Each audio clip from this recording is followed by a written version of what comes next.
జలుబు, దగ్గు, ఫ్లూతో బాధపడే వారికి నల్ల మిరియాలు అద్భుతమైన ఔషధంగా పనిచేస్తాయి. ఆయుర్వేదం ప్రకారం జలుబు, దగ్గు సమస్యలున్న వారు ఎండు మిరియాల పొడిని తేనెతో కలిపి తీసుకోవాలి. ఈ సమస్యను తొలగించడంలో ఇది సమర్థవంతంగా పనిచేస్తుంది. సో ముక్కు, గొంతు సంబంధిత సమస్యలతో ఇబ్బంది పడుతున్న వారు రాత్రి పడుకునే ముందు చిటికెడు మిరియాల పొడిని ఒక చెంచా తేనెతో కలిపి తీసుకోండి. మంచి ఉపశమనం లభిస్తుంది. అంతేకాదు డెంగ్యూ ప్రభావాన్ని తగ్గించడంలో కూడా ఇది మేలు చేస్తుంది. డెంగ్యూ జ్వరంతో బాధపడేవారు దీన్ని ఒక గ్లాస్ నీటిలో కలుపుకొని కూడా తాగవచ్చు. తేనె, నల్ల మిరియాలు యాంటీ బ్యాక్టీరియల్ లక్షణాలను కలిగి ఉంటాయి. ఇది రోగనిరోధక శక్తిని పెరిగేలా చేస్తుంది. Vitamin K, iron, potassium, magnesium వంటి ముఖ్యమైన విటమిన్లు, ఖనిజాలు తేనెలో ఉంటాయి. నల్ల తేనెలో నల్ల తేనెలో యాంటీ ఆక్సిడెంట్లు, యాంటీ ఇన్ఫ్లమేటరీ, యాంటీ బ్యాక్టీరియల్ లక్షణాలు కూడా పుష్కలంగా ఉంటాయి. అదేవిధంగా ఇది మధుమేహం, కొలెస్ట్రాల్ స్థాయిలను కూడా తగ్గించడంలో ప్రభావవంతంగా పనిచేస్తుంది.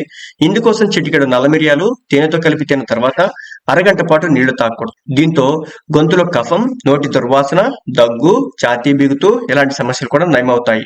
తేనెలో నల్ల మిరియాలు, కొద్దిగా తులసి ఆకుల రసం కలిపి తీసుకుంటే శ్వాసకోశ సమస్యలు తగ్గుతాయి.